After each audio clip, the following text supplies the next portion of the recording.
नमस्कार, मैं हूं आमिल बेग। आप देख रहे हैं सिटी बुलेटिन न्यूज।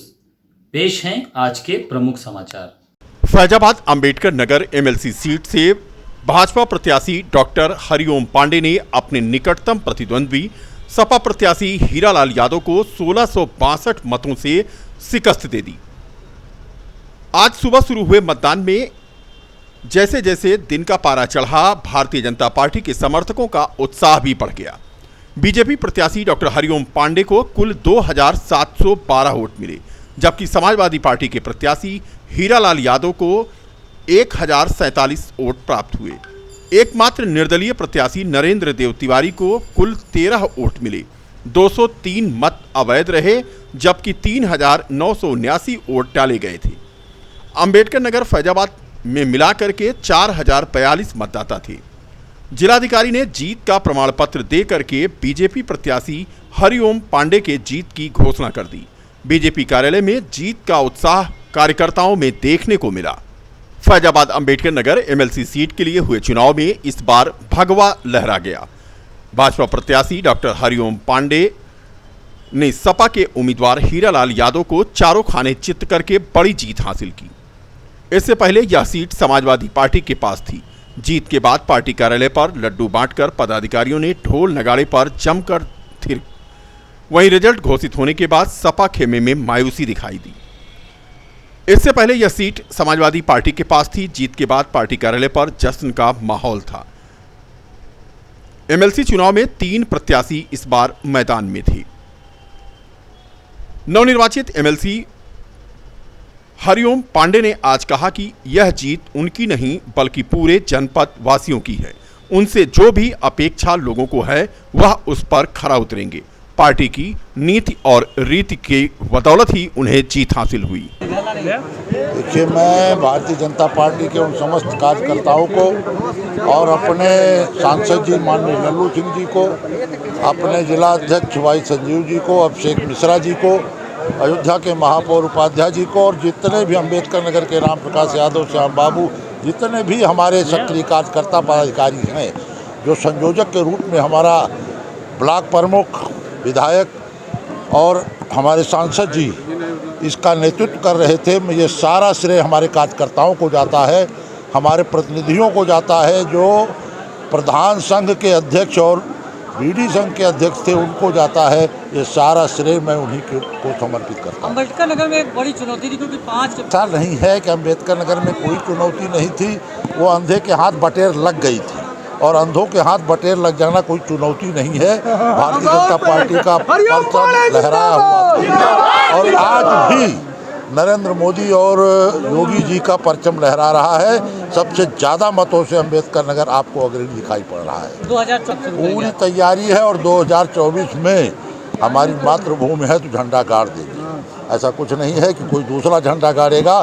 झंडा भारतीय जनता पार्टी का ही परचम लहराएगा। ये मेरा अटल विश्वास है और पूर्ण विश्वास के रूप में कार्यकर्ताओं के ऊपर मुझको भरोसा है कि निश्चित तौर पर हमारे मोदी जी का और योगी जी का जो विकास का फार्मूला है यह काम आएगा और आपको प्रत्यक्ष रूप में दिखाई पड़ रहा है। जीत की बधाई आपको। धन्यवाद आपको बहुत।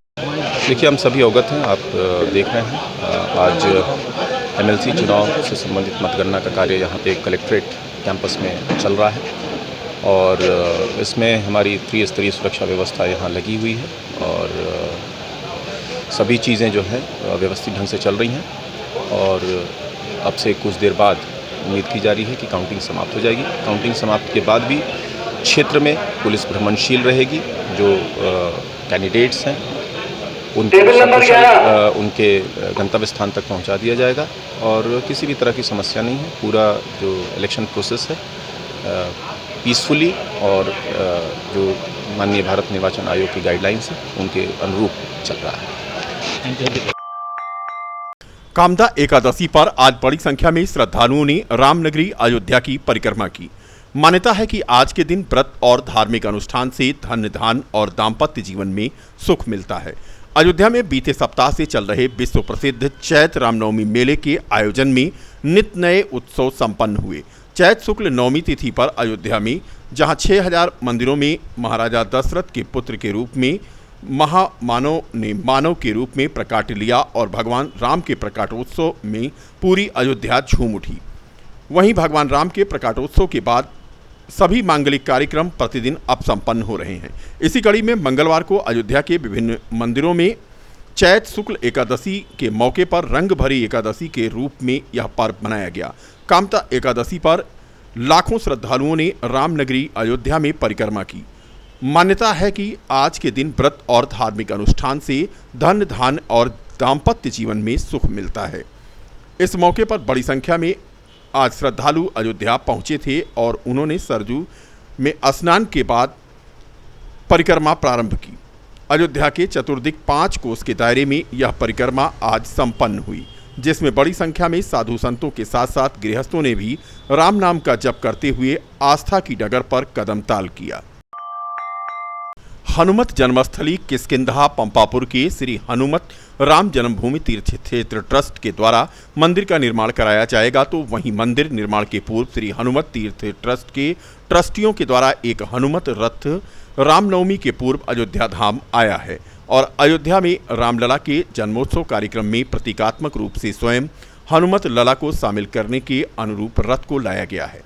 राम जन्मभूमि के रामलला के सहायक पुजारी प्रदीप दास ने हनुमत रथ हनुमान लला की आरती उतारी। दरअसल अयोध्या राम मंदिर की तर्ज पर हनुमान जी की जन्म स्थली किष्किंधा पंपापुर कर्नाटक में हनुमंत लला का मंदिर बनेगा और दुनिया की सबसे ऊंची हनुमान जी की 215 मीटर की लगेगी। यह कहना है स्वामी गोविंदानंद सरस्वती का, जो अयोध्या के संतों महंतों को मंदिर के निर्माण में आने वाले समारोह को लेकर के आमंत्रण देने हनुमान रथ लेकर के आए थे।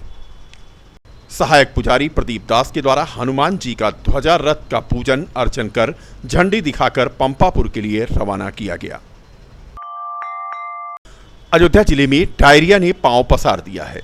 प्रत्येक 24 घंटे में जिला अस्पताल में एडमिट हो रहे हैं बच्चे। पिछले 24 घंटे में आधा दर्जन बच्चों को डायरिया की शिकायत के बाद यहां भर्ती किया गया है। मई जून के बजाय इस बार हीट स्ट्रोक की शुरुआत अप्रैल में ही हो गई है। इससे बड़े तो परेशान ही हैं, छोटे बच्चे भी इसका शिकार हो रहे हैं, जिससे डायरिया का प्रकोप बढ़ रहा है। इसी कारण उल्टी, दस्त और पेट में दर्द के लक्षण वाले बच्चों की संख्या में इजाफा हो रहा है। आलम यह है कि जिला अस्पताल में प्रत्येक 24 घंटे में 5 से 6 बच्चे एडमिट हो रहे हैं, जिसमें 2 साल से भी कम उम्र के बच्चे ज़्यादा आ रहे हैं। राहत भरी खबर यह है कि 3 दिन बाद बच्चों को डिस्चार्ज कर दिया जा रहा है, लेकिन आफत बनी गर्मी से बच्चों को बचाने के लिए कुछ एहतियात बरतने जरूरी हैं। प्राइवेट अस्पताल और क्लिनिक की बात करें तो यहाँ भी प्रतिदिन हीट स्ट्रोक का शिकार हुए बच्चे पहुँच रहे हैं। परेशानी अधिक होने पर उन्हें एडमिट किया जा रहा है। जिला अस्पताल के बाल रोग विशेषज्ञों का मानना है कि होली के बाद से मौसम में बड़ा बदलाव आया है। गर्मी बढ़ने से डायरिया के मरीजों की संख्या भी बढ़ी है। हफ्ते भर की बात करें तो यहाँ 24 घंटे में 6 से ज़्यादा बच्चे एडमिट हो रहे हैं। मौजूदा समय में 7 से 8 बच्चे जिला चिकित्सालय में एडमिट हैं। कुछ दवाओं से ठीक हो जाते हैं तो कुछ की परेशानी अधिक होने पर उन्हें भर्ती कर दिया जाता है। बीमारी से तंग आकर महिला ने जहरीला पदार्थ का सेवन कर लिया। गंभीर अवस्था में उसे जिला चिकित्सालय में भर्ती कराया गया। अयोध्या कोतवाली के दर्शन नगर चौकी अंतर्गत सरेठी गांव के रहने वाले दुबरी कोरी की 55 वर्षीय धर्मपत्नी तिल की बीमारी होने से परेशान चल रही थी और आज घर में रखे जहरीले पदार्थ को पी लिया। हालत गंभीर होने पर उसे जिला चिकित्सालय लाया गया। पति का कहना है कि पत्नी की आए दिन तबीयत खराब रहती है, जिससे वह खासा परेशान थी। अयोध्या कैंट स्टेशन के सामने टेम्पो पलटने से एक बच्चे सहित 4 लोग घायल हो गए, जिन्हें जिला चिकित्सालय में भर्ती कराया गया है। अयोध्या कैंट रेलवे स्टेशन से हरिद्वार से शाहगंज भतीजे की शादी में जा रहे अमित यादव, पत्नी गीता यादव, बेटा दिव्यांशु व उनका साला श्रवण कुमार टेम्पो में बैठकर शाहगंज जा रहे थे कि स्टेशन के पास कुछ दूरी पर टेम्पो पलट गई। घटना में 4 लोग घायल हो गए। प्रयागराज हाईवे पर भरतकुंड के पास आज एक बाइक को अज्ञात बाइक सवार ने टक्कर मार दी। इस घटना में 2 लोग गंभीर रूप से घायल हो गए। थाना पूरा कलंदर के ग्राम सभा ददेरा के रहने वाले हौसला प्रसाद पांडे अपनी बाइक से अपनी नातिन को छोड़ने के लिए स्कूल भरतकुंड जा रहे थे कि भरतकुंड के पास ही उनकी बाइक को अज्ञात बाइक सवार ने टक्कर मार दी, जिससे वह गंभीर रूप से घायल हो गए। आनन फानन में उन्हें जिला चिकित्सालय में भर्ती कराया गया है। टक्कर मारने वाली बाइक सवार को पुलिस पकड़ नहीं पाई। दो ईंट व्यवसायियों के मध्य चल रहे कानूनी झगड़े में स्थानीय तहसील प्रशासन पूरी तरह उलझता दिखाई पड़ रहा है। मामला है बीकापुर के प्रतिष्ठित ईंट व्यवसायी कुलदीप नारायण तथा हरगोविंद वर्मा के बीच का। तहसील प्रशासन को न्यायालय में चल रहे विवाद तथा न्यायालय के निर्देश के अनुरूप कार्रवाई करने में पसीने छूट रहे हैं। कानूनी गुड़ाभाग में फंसे विवाद में खुद तहसील प्रशासन असहज स्थिति में दिखाई पड़ रहा है। मामला 2008 से संबंधित बताया जा रहा है। प्लस मार्का ईंट भट्टा में साझेदार दो व्यवसायी बंधुओं से लेन देन को लेकर तत्काल नायब तहसीलदार द्वारा 15 लाख ईंट जब्त करते हुए इसे हरगोविंद की सुपुर्दगी में दी गई थी, जिसे कुछ समय बाद हरगोविंद द्वारा कथित रूप से न्यायालय में जाने के बाद एक आदेश नायब तहसीलदार द्वारा हरगोविंद के ईंट भट्टा जो कि तोरो माफी में स्थित है पर से 15 लाख ईंट सील करके उसकी के कुलदीप नारायण के भट्टे पर पहुंचाने का आदेश हुआ। अब तहसील प्रशासन दो पार्टों के बीच पिसता हुआ नजर आ रहा है।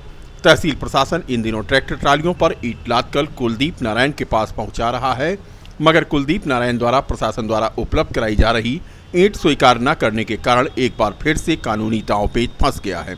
वहीं दूसरी ओर हरगोविंद का आरोप है कि 15 लाख ईंट सील करने के बाद स्थानीय प्रशासन उनकी जमीन को भी मुक्त नहीं कर रहा है, जिससे उसका दोहरा उत्पीड़न हो रहा है। उन्नत भारत अभियान साकेत स्नातकोत्तर महाविद्यालय अयोध्या सहभागी संस्था के द्वारा सदर तहसील की ग्राम पंचायत रामपुर हलवारा एवं रहीमपुर दुगवा विकासखंड पूरा बाजार में स्थित प्राथमिक विद्यालय में छात्रों और गुरुजनों के सहयोग से उन्नत भारत अभियान मिशन के अनुरूप कार्यक्रम सफलतापूर्वक संपन्न हुआ। कार्यक्रम में समन्वयक डॉक्टर योगेंद्र प्रसाद त्रिपाठी के साथ उप समन्वयक डॉक्टर ऋचा पाठक एवं डॉक्टर छाया सिंह के साथ दोनों ही विद्यालयों क्रमशः रामपुर हलवारा और रहीमपुर दुगवा के प्रधानाध्यापक उपेंद्र मिश्रा और सुधा दुबे के अलावा अन्य स्टाफ मौजूद रहा।